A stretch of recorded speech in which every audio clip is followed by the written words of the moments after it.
Hello everyone, this is your political jockey Ash. This is my first video on this series up to 2024 general elections. I am no journalist, politician or expert, but a 9 to 5 working guy who loves politics.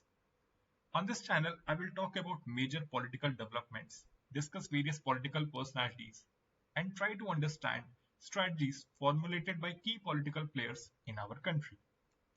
If you enjoy pondering, talking, and discussing about politics, you are going to love this channel. And even if you are a noob in political affairs or not an enthusiast, this channel will help you become a more informed citizen and provide you with a very interesting perspective to life. So bear with me and without delay, let's start. Since this is our first video, this will be more like a prologue to the current political picture of the country. We will discuss the situation of major political players and how the political chessboard is set presently. But before that, let me tell you a short lore like a wise Chinese old man. This was year 1761 and Ahmed Shah Abdali was all set to invade India for the fifth time. Yup, you heard it right, fifth time. But this time he was facing a very formidable foe. The Marathas, who started with a humble beginning at Shivneri, Pune, were now defending the gates of Delhi with a vast army of more than 60,000 seasoned combatants. In the evening of 13th February, one day before the final battle, Abdali was surveying the battlefield with his generals. Far away he could see the enemy camp where the Maratha soldiers were preparing the supper for the night.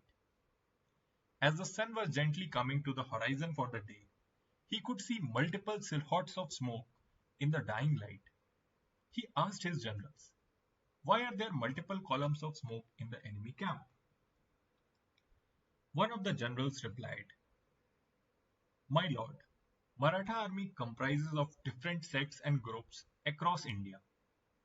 They do not eat together as they think it will pollute their religious and cultural sanctity. Each group is making their own food separately and hence you can see multiple columns of smoke."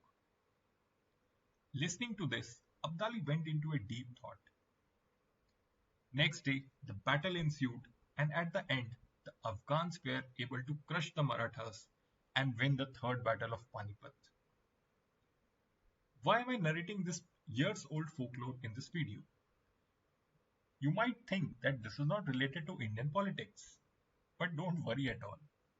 It might not be making sense right now, but soon it will.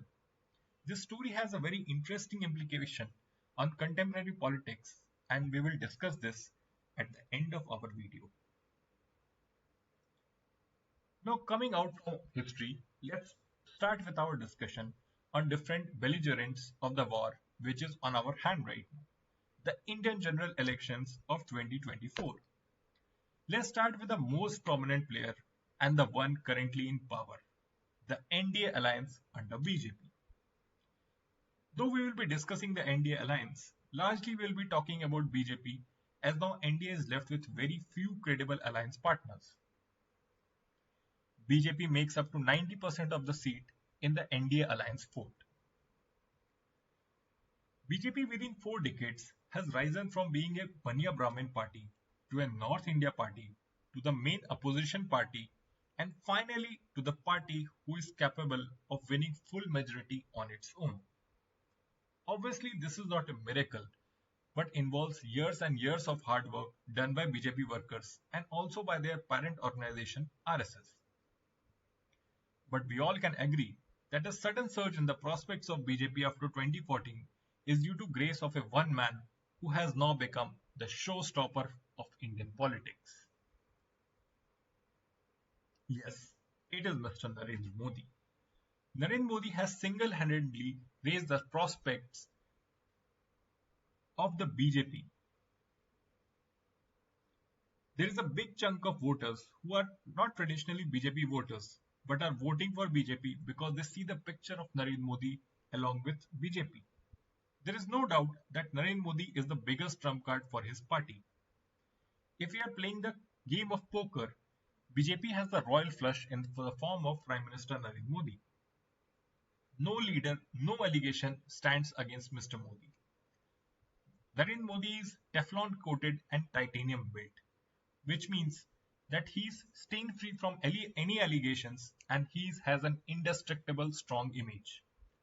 Recently, Mood of the Nation survey conducted by India Today has also suggested that Modi still is the first choice for PM in India, and BJP will get a comfortable majority if elections are held now, thanks to him. Other than Modi, there are five more factors that are putting BJP in the pole positions for 2024 elections. The first factor is the organization. Modi's number two, Amit Shah, hit the home run for BJP in UP in 2014 by winning 73 seats for NDA alliance out of 81 in total. Afterwards, he was made the national president of the party and he did an amazing work on org restructuring for the BJP. Now BJP Sangathan or the ground level organization is a well-oiled machinery which can deliver the best results compared to any political organization in India. The second factor is the national ideology. The ideology of Hindutva is something through which BJP can connect with majority population of India. In the last 10 years of governance, BJP government has taken several steps such as abrogation of Article 370, creation of Ram Mandir, introduction of CAA, ban on triple talaq, etc. to ensure that their core voters are not just satisfied but are highly invigorated to spread their ideology even to the neutral voters.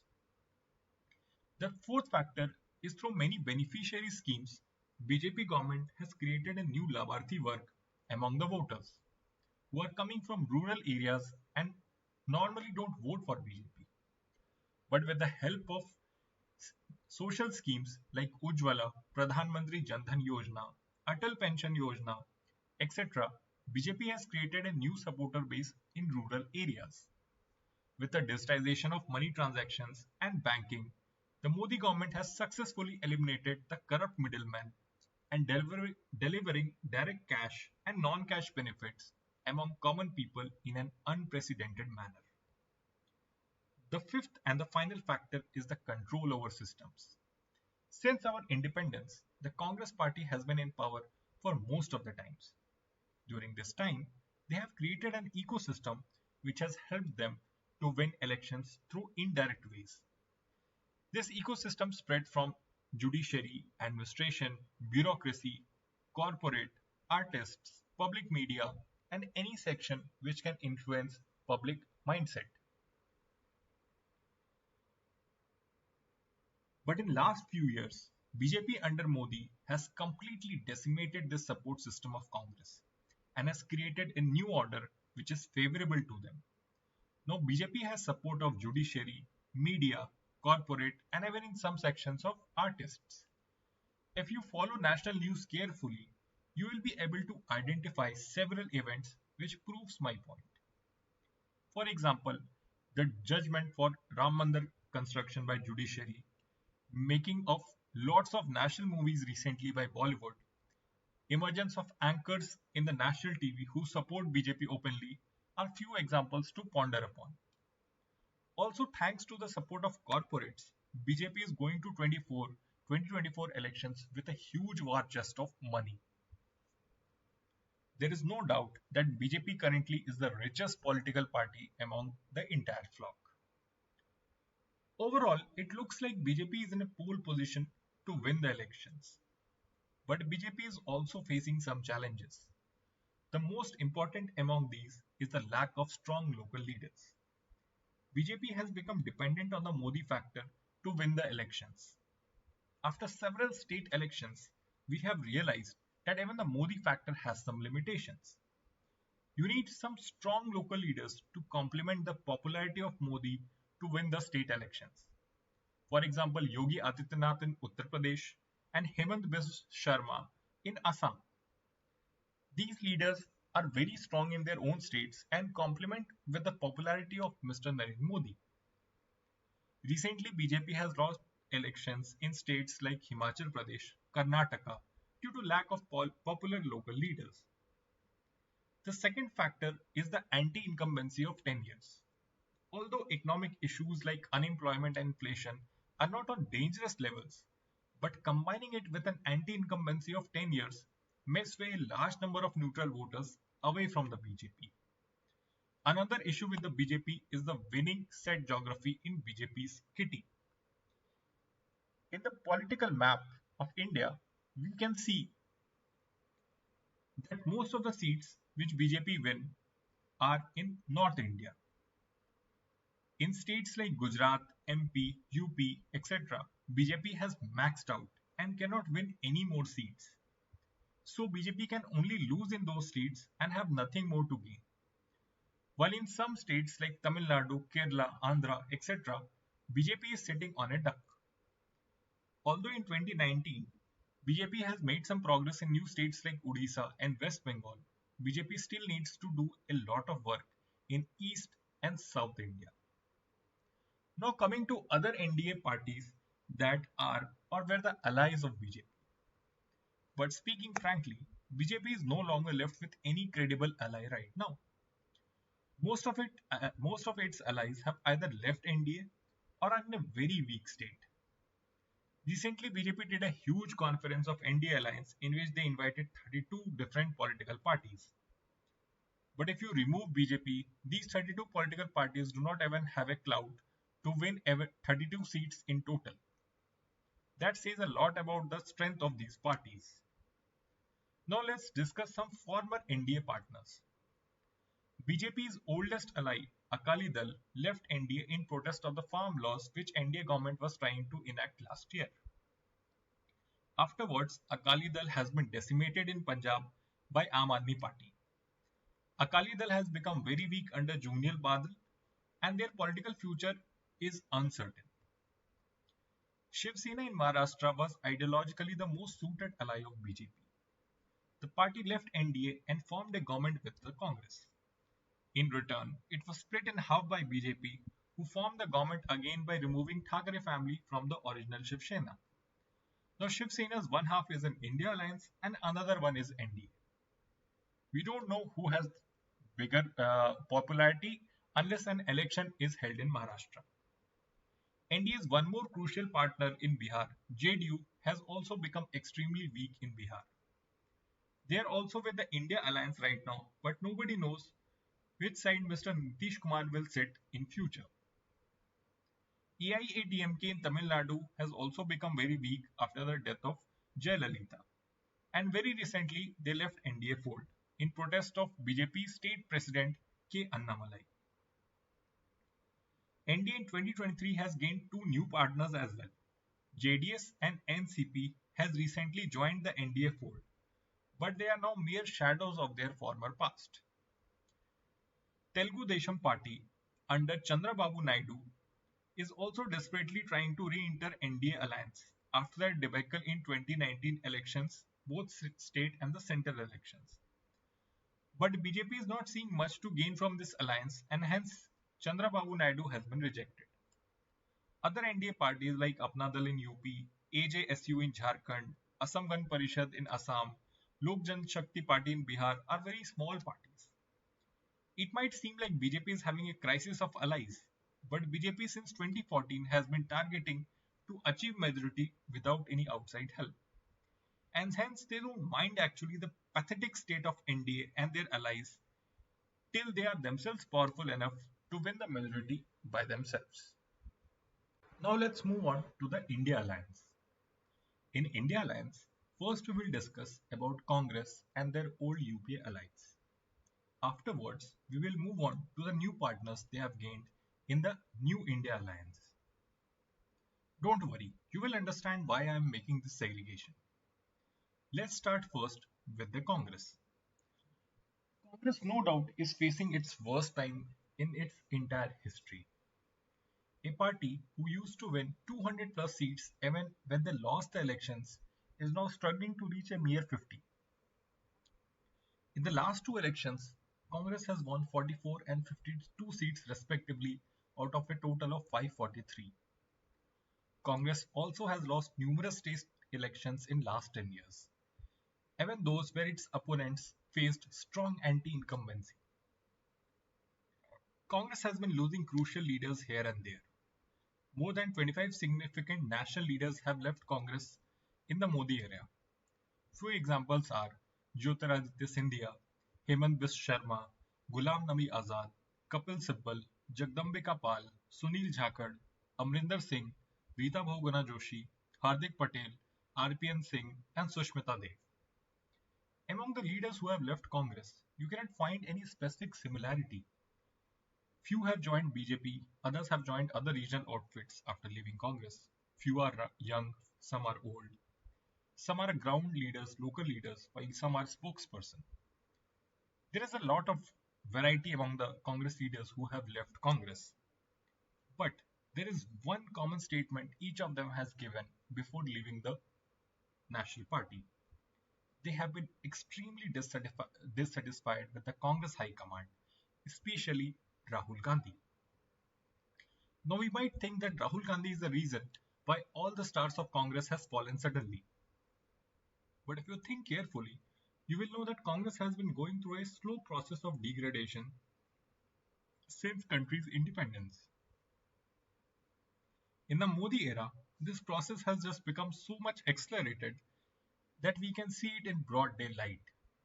But actually, every decade, Congress has been losing states, not just elections.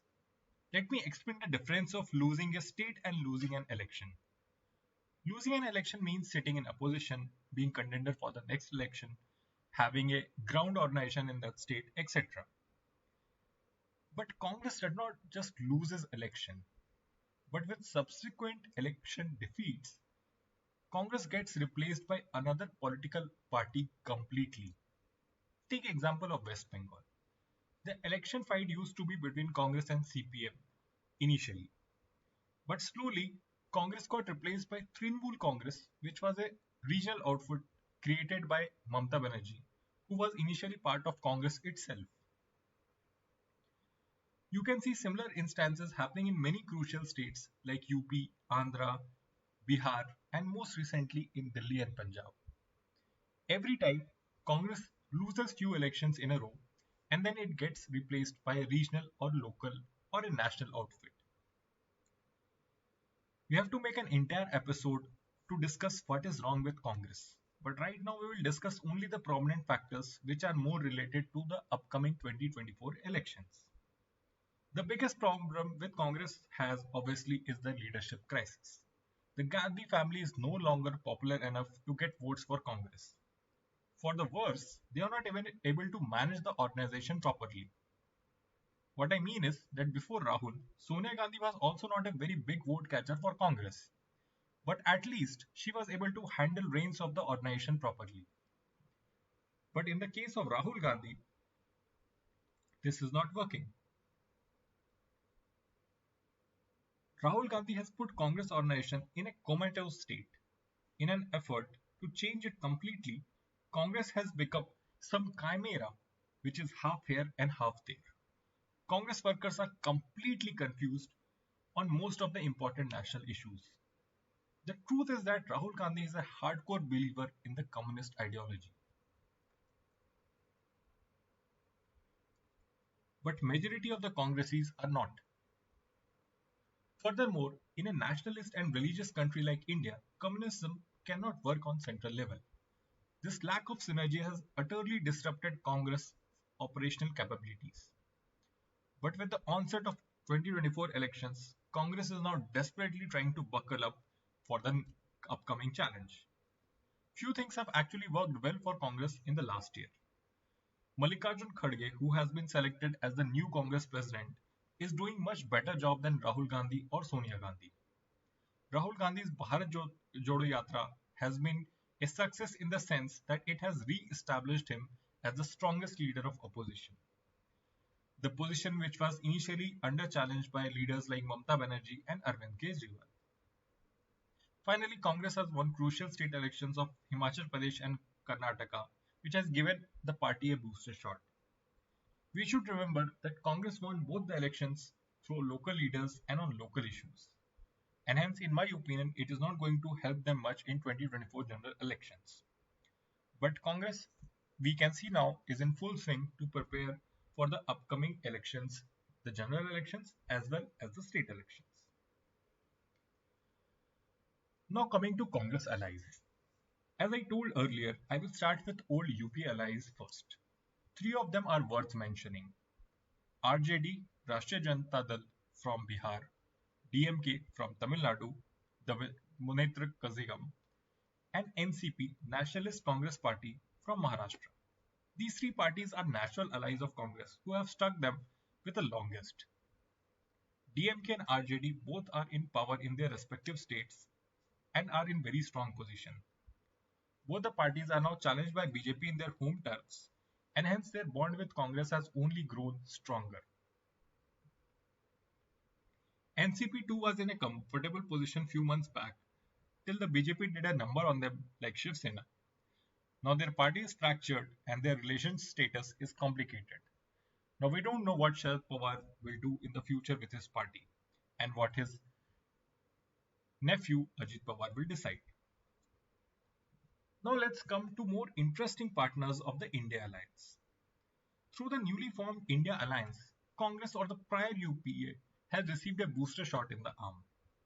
Although the alliance comprises of 28 political parties across India, most of them were former UPA members and rest newly joined members are not very significant or powerful.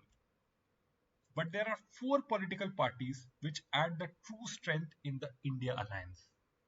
These four parties are Aam Aadmi Party, Trinamool Congress, Samajwadi Party, and the Left Front. These parties have strong presence in both state and central elections, and in total they are in power in four crucial states.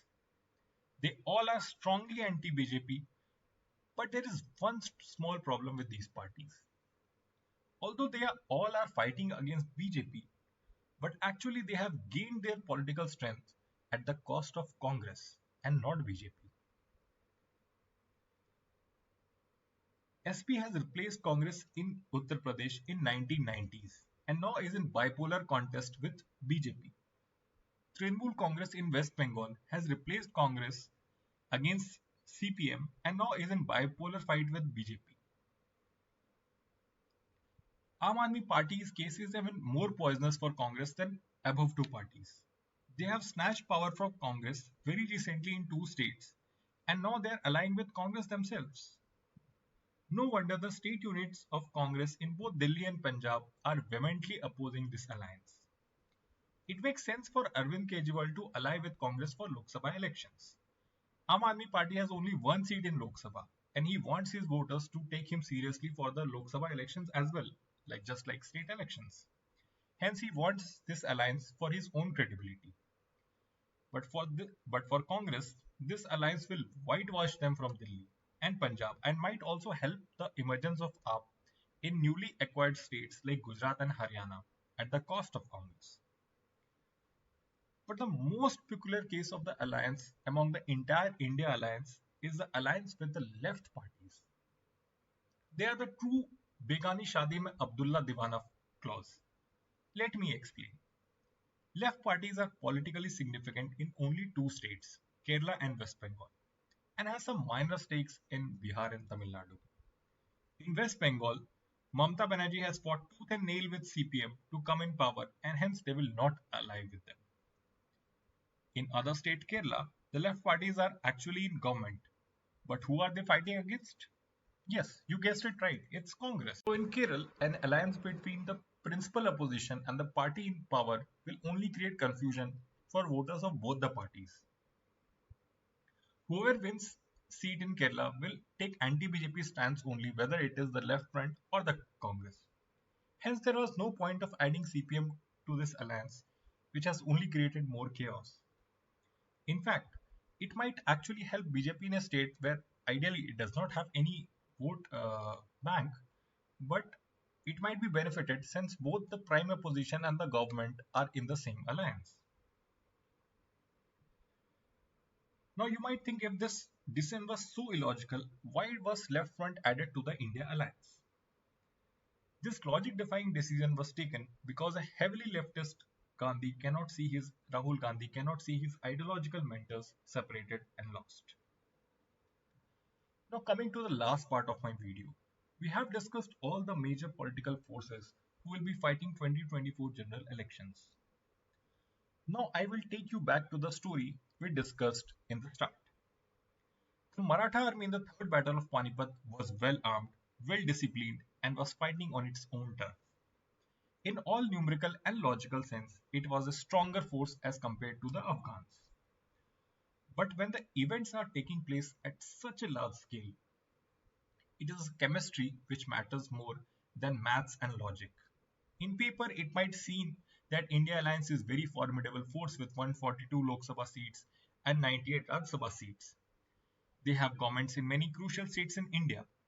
But can they achieve the synergy required to fight the BJP juggernaut? That is the true question.